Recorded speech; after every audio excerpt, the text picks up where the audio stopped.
اعوذ باللہ من الشیطان الرجیم بسم اللہ الرحمن الرحیم۔ اسلام ایک مکمل ضابطۂ حیات ہے۔ اس کی بنیاد توحید، طاقت، عدل، حسن تہذیب و شائستگی اور باہمی بھائی چارے پر قائم ہے۔ دین اسلام میں ہر انسان کے لیے ہدایت اور رہنمائی کا مکمل سامان موجود ہے۔ اسلامی معاشرے میں سب انسان برابر ہیں۔ اگر کسی کو برتری حاصل ہے تو وہ تقوی و پرہیزگاری کی بنیاد پر ہے۔ اسلام نے جہاں بندگی کا حکم دیا وہیں سماجی زندگی گزارنے کے لیے سلیقہ بھی سکھایا۔ انسان کی فطری ضرورت نکاح ہے اور حضور صلی اللہ علیہ وآلہ وسلم نے نکاح کو اپنی سنت قرار دیتے ہوئے فرمایا، نکاح میری سنت ہے، اور ایک دوسری جگہ نکاح کو نصف ایمان بھی قرار دیا، جہاں اللہ تعالیٰ نے زندگی کے دیگر معاملات میں انسان کی رہنمائی فرمائی ہے، وہیں نکاح جیسے مقدس فریضے کی ادائیگی کے لیے بھی اصول واضح کر دیے ہیں۔ اسلام میں شادی کو بہت ہی اہمیت حاصل ہے اور اس کو دین ایمان کی تکمیل کا اہم ترین ذریعہ قرار دیا گیا ہے۔ انبیاء علیہم الصلاۃ والسلام کی یہ سنت ہے اور تمام انبیاء علیہم الصلاۃ والسلام ہمارے لیے بہترین نمونہ ہے۔ اللہ فرماتے ہیں وَلَقَدْ أَرْسَلْنَا رُسُلًا مِّن قَبْلِكَ وَجَعَلْنَا لَهُمْ أَزْوَاجًا وَذُرِّيَّةً، یقیناً ہم نے آپ سے پہلے بے شمار رسول بھیجے اور ہم نے انہیں بھی بیوی بچوں والا بنایا تھا۔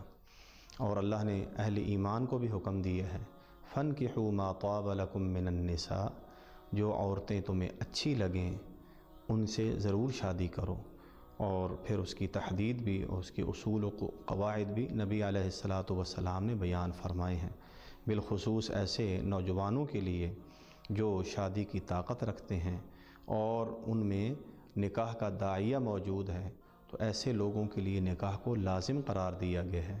عبداللہ بن مسعود رضی اللہ عنہ بیان فرماتے ہیں نبی علیہ الصلاۃ والسلام نے فرمایا یا معشر الشباب من استطاع منکم الباءۃ فلیتزوج، اے نوجوانوں کی جماعت، تم میں سے جو بھی نکاح کی طاقت رکھتا ہے وہ ضرور شادی کرے، نکاح کرے، فإنہ اغض للبصر، یقیناً یہ تمہاری نظروں کو نیچا کرے گا، اس سے تمہاری نظر میں شرم اور حیا پیدا ہوگی، وأحصن للفرج، اور تمہاری عزت و ناموس اور شرمگاہ کی حفاظت کا یہ بہترین سبب اور ذریعہ ہے۔ ہمارے معاشرے میں نکاح یا شادی کے لیے اس وقت دو طریقے رائج ہیں۔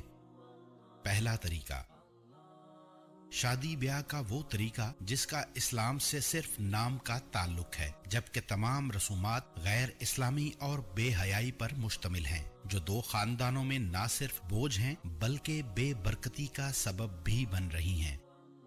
اس غیر اسلامی طریقہ سے نکاح کرنے والوں کی تعداد بہت زیادہ ہے۔ موجودہ جو ہماری شادیوں میں رسومات رواج پذیر ہیں، ان کا بہت غلط اثر مرتب ہو رہا ہے معاشرے پہ۔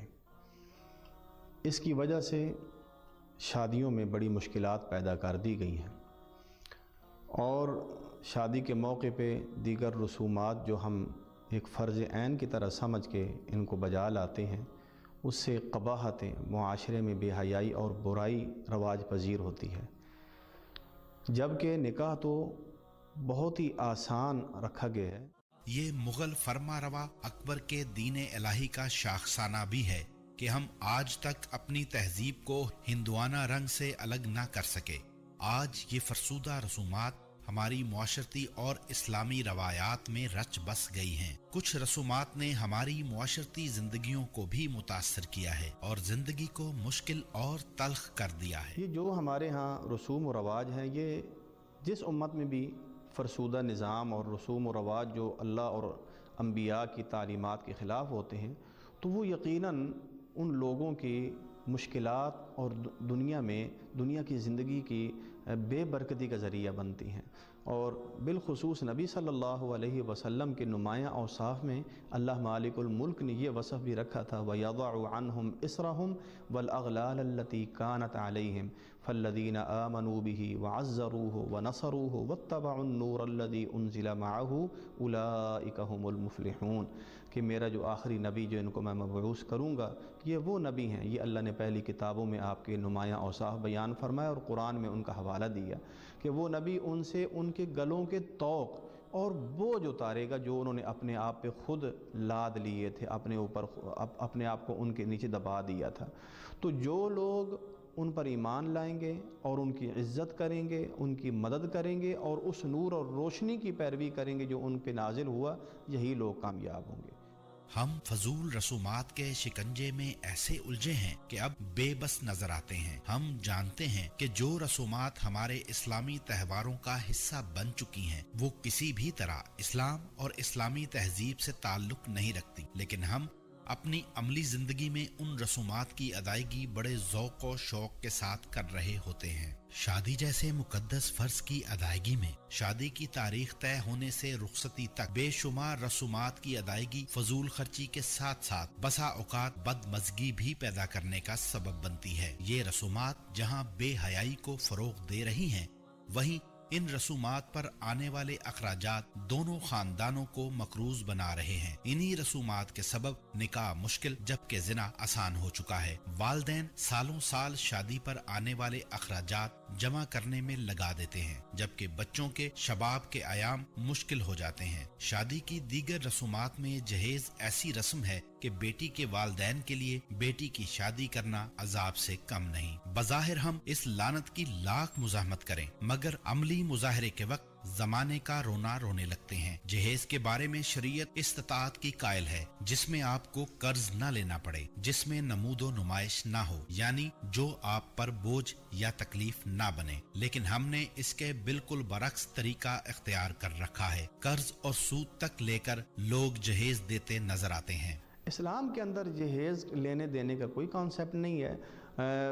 اپنی بیٹی کو رخصت کرتے وقت خوشی سے جو بھی ماں باپ اس کو دینا چاہیں تو وہ ایک الگ چیز ہے، اور اس میں بھی بوجھ سمجھ کے یا لڑکے والوں کی طرف سے مطالبات ان کا کوئی تصور نہیں، بلکہ ساری کی ساری شادی کی ذمہ داری وہ لڑکے کے اوپر، مرد کے اوپر جو ہے وہ اللہ عائد کر دی گئی ہے۔ اور نبی صلی اللہ علیہ وسلم کا ارشاد گرامی ہے، ام المؤمنین حضرت عائشہ صدیقہ طاہرہ مطہرہ رضی اللہ عنہا بیان فرماتی ہیں کہ اللہ کے رسول علیہ السلام نے فرمایا اعظم النکاح برکتاً ایسرہ مؤونہ، کہ برکت کے لحاظ سے سب سے بہترین نکاح وہ ہے جس میں کم سے کم مشقت برداشت کرنی پڑے۔ تو جب آسانی کے ساتھ اور آسان طریقے سے نکاح کیا جائے گا اس میں برکت بھی زیادہ ہوگی اور اس کے برکات کا جو ہے وہ ظہور ہمیں نظر آئے گا دو میاں بیوی کے درمیان بھی اور دو فیملیوں کے درمیان بھی، اور جو مشقتیں بڑھیں گی تو اسی طرح معاشرے میں پھر تلخیاں یہ بڑھتی چلی جائیں گی۔ اسلام روز اول سے ہی غلط اور فرسودہ رسومات کا خاتمہ چاہتا ہے تاکہ زندگی سادہ اور آسان ہو، لیکن برے صغیر پاک و ہند کے مسلمانوں کی بدقسمتی ہے کہ انہوں نے ہندوؤں کے ساتھ رہنے کی وجہ سے غلط قسم کے رسومات اور رواجات کو اپنایا اور وقت گزرنے کے باوجود مسلمان ہندوانہ رسومات سے نجات حاصل نہ کر سکے۔ بالکل یہ واضح حقیقت ہے کہ ہندوؤں کے ساتھ رہنے کی وجہ سے اور پھر جو ہمارے بڑے جن قوموں میں جو مسلمان ہوئے تو کچھ بلکہ اکثر یہ کمی رہ گئی کہ اللہ نے ہم سے یہ مطالبہ کیا ہوا ہے یا ایھا الذین آمنوا ادخلوا فی السلم کافہ، اے ایمان والو اسلام میں پورے داخل ہو جاؤ، ولا تتبعوا خطوات الشیطان، اور شیطان کے نقش قدم پہ مت چلو۔ تو صحابہ کرام رضوان اللہ علیہم اجمعین جس معاشرے میں جاہلی معاشرے سے وہ نکلے تھے تو انہوں نے ان رسومات کو یکسر ترک کر دیا تھا اور اسلام کے رنگ میں وہ رنگے گئے تھے، جبکہ ہمارے بر صغیر میں ہندوؤں کے ساتھ رہنے اور ہندوانہ مذہب سے آنے کی وجہ سے اکثر قومیں جو ہیں انہوں نے اپنے آپ کو اسلام کے رنگ میں نہیں رنگا، اور ہندو جو قوم ہے اللہ معاف فرمائے وہ ایک طرف مشرک بھی ہیں اور دوسری طرف وہ بہت بے حیا اور حیا سے عاری قومیں ہیں۔ وہ حتیٰ کہ وہ اللہ معاف فرمائے انسانی جسم کے ایک بہت ہی غلط حصے کی عبادت بھی وہ اپنا فرض عین سمجھتے ہیں۔ تو ایسی قوموں کی رسوم و رواج سے اگر ہم نفرت کر کے بیزاری کا اظہار کر کے دین اسلام کی پاکیزہ تعلیمات کی طرف نہیں آئیں گے تو یقیناً پھر یہ چیزیں جو ہیں ہمارے معاشرے میں وہ اس معاشرے کو داغدار کرتی رہیں گی۔ دوسرا طریقہ نکاح عین اسلامی ہے۔ اس طریقے سے نکاح دو خاندانوں کو ملانے کا سبب بھی ہے اور رحمت و برکت کے ساتھ ساتھ خاندانوں کو ہر طرح کے بوجھ سے بھی آزاد کرتا ہے۔ لیکن افسوس، اس طریقہ سے نکاح کرنے والوں کی تعداد آٹے میں نمک کے برابر ہے۔ جب شادی میں مشکلات پیدا کر دی جائیں گی تو منفی اثرات یہ ہوں گے کہ ظاہر بات ہے کہ اللہ رب العالمین نے انسان میں جنسی جو ہے وہ میلان رکھا ہے جنس مخالف کی طرف، تو جب یہ بابرکت اور پاکیزہ طریقے سے نکاح جو ہے وہ میسر نہیں ہوگا تو پھر یقیناً اس کا نتیجہ یہ ہوگا کہ لوگ بے حیائی کی طرف بڑھیں گے، اللہ معاف فرمائے، اور نسل انسانی جو ہے وہ تباہی اور بربادی کا شکار ہو جائے۔ اسلام نے نکاح کے متعلق معتدل فکر اور متوازن نظریہ پیش کیا ہے۔ وہ نہایت ہی جامع اور بے نظیر ہے۔ اسلام کی نظر میں نکاح محض انسانی خواہشات کی تکمیل اور فطری جذبات کی تسکین کا نام نہیں۔ اسلام نے نکاح کو انسان کی بقا و تحفظ کے لیے ضروری بتایا ہے اور احساس بندگی اور شعور زندگی کے لیے عبادت سے تعبیر فرمایا ہے۔ اسلام نے نکاح کے لیے مسجد کا انتخاب کیا ہے۔ کچھ صاحب حیثیت حرم میں جا کر نکاح کی سنت ادا کرتے ہیں۔ اسلامی طریقہ نکاح سے نہ صرف فرسودہ رسومات کے گناہ سے بچا جا سکتا ہے بلکہ روحانی سکون بھی حاصل کیا جا سکتا ہے۔ اگر ہر انسان شادی بیاہ سے غیر اسلامی رسومات کا بائیکاٹ کر کے دین کی بتائی ہوئی تعلیمات پر چلتے ہوئے اپنے بچوں کی شادیاں کریں تو کتنی بیٹیاں اور بہنیں بوڑھی ہو رہی ہیں وہ اپنے اپنے گھروں کی ہو جائیں۔